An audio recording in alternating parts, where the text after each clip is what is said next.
everyone, my name is Shahidur Rahman and a very warm welcome to my YouTube channel all about English.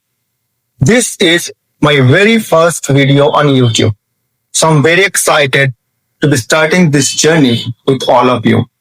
On this channel, I'll teach you English grammar from basic to advanced and English speaking step by step in very simple ways. So without further ado, let's get started. Today, we'll start with the foundation of everything, the English sentence. Do you know what exactly a sentence is? Let me define it for you. A sentence is a group of words arranged in a way that expresses a complete thought or meaning or a complete sense.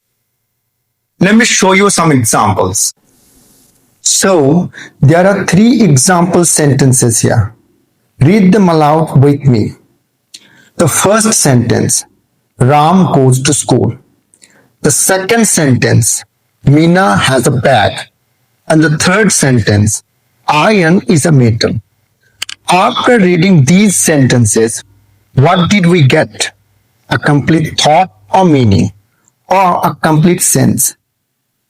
In the first sentence, Ram does something. In the second sentence, Meena has something. And in the third sentence, iron is something. So every sentence is about someone or something.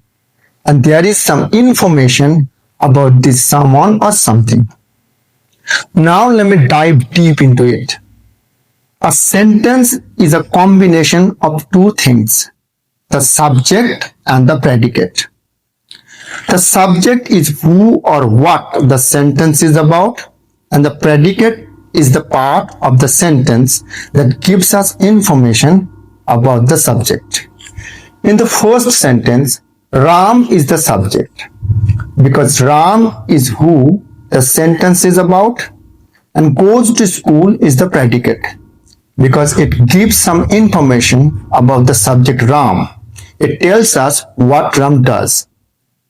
In the second sentence, Meena is the subject, as Meena is who the sentence is about, and has a bag is the predicate, as it tells what Meena has, a bag. And in the third sentence, iron is the subject, because iron is what the sentence is about, and is a metal is the predicate, as it gives information about the subject iron, what it is. Now remember one thing. A predicate must contain a finite verb.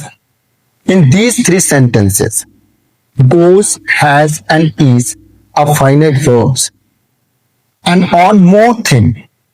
A sentence starts with a capital letter and ends with a full stop, a question mark or an exclamation mark, depending on its type. I have explained the examples in detail so that you can understand them better and more clearly. So that's all for today. If you found this video helpful, please do like it, share it with your friends and subscribe to my channel all about English. I will see you in the next video, which will be dropping very soon. Until then, take care and stay happy. Thanks for watching.